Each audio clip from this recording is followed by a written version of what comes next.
Okay, so let me put this out there so that nobody will say we didn't say from the beginning. I'm an Arsenal fan. I believe in Arsenal. I appreciate what Arteta has done with the club for a while now.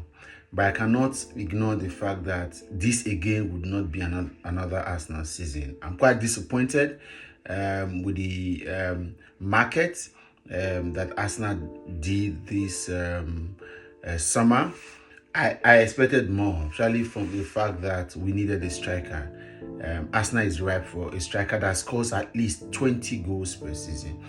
No disrespect meant for Gabriel Jesus and Kai Havertz, but I think they are not the goal punchers. I expected Arsenal to have gone to the market wherever that. Actually, for the fact that there were some very quite established English strikers, though very average, but then they've done relatively well in the last couple of seasons. Solanke, Ole Watkins were part of those lists that I expected Arsenal to have gotten. With the caliber of players Arsenal has in defense and in midfield, if you have a bust-to-bust striker, a striker that stays inside the 18-yard box and then could score the goals when you need them, would not be even removing our eyes from. Yes, Arsenal would not be in Arsenal. Good defense, good midfield, quality of play. They may not be out of the top four as usual, but Arsenal is ripe for a league title. And then I don't know, I cannot challenge for a Champions League because the dynamics of the Champions League is quite much. But Arsenal will not win the league this season. I'm putting this out here. I will support the club but then I'm quite disappointed that both Mikel and Edu refuse to understand that the excuses for not winning the league is going by the day. I'm not so happy. Not something that I'm proud about. I expected Arsenal to have landed a striker. Even if you needed to break the bank to do that, at least let us challenge competitively for the league title this season. Let's try with all the strength and might we had. So just in case it doesn't work, you know that you have done your best. But again, we are going to face the league with mediocrity. I'm not saying that the team is not balanced enough, but we needed a striker. You could just know that what Arsenal need in that team is a striker. I don't know. I don't want to be sentimental or emotional to say, maybe Victor Osimhen or any, but we just needed a striker.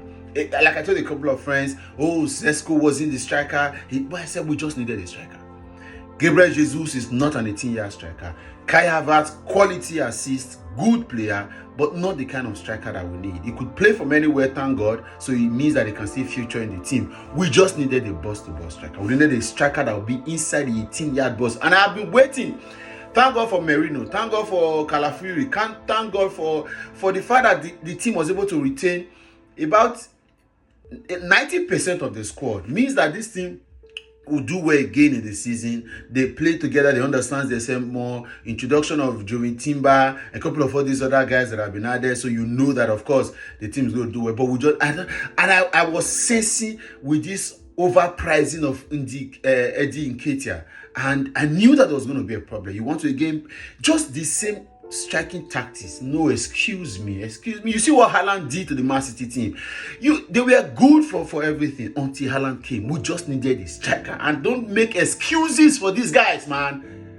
We are going to go into the season. Let's challenge for it. We are tired of being second or third. We are no longer disputing the fact that we are the second best team in the whole of England. But this time, we needed to lay our hands on this trophy. I'm disappointed, Edu. I'm disappointed, Mikel Arteta.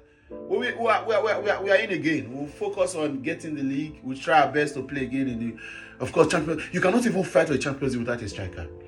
These guys are good. The advantage we have with this Arsenal team that there's club depth, right? Or there's team depth. So whenever a player is injured, you've got replacement for the player. You will not be like what happened 2 seasons ago when Saliba and a few of our players got injured, Partey, and then that's how we lost the concentration and lost the league. That may not happen, but we just needed a striker that can at least punch in 20 goals in a season. That's all. With what Arsenal did last season, if a striker joins this team, damn Edu, damn Mikel.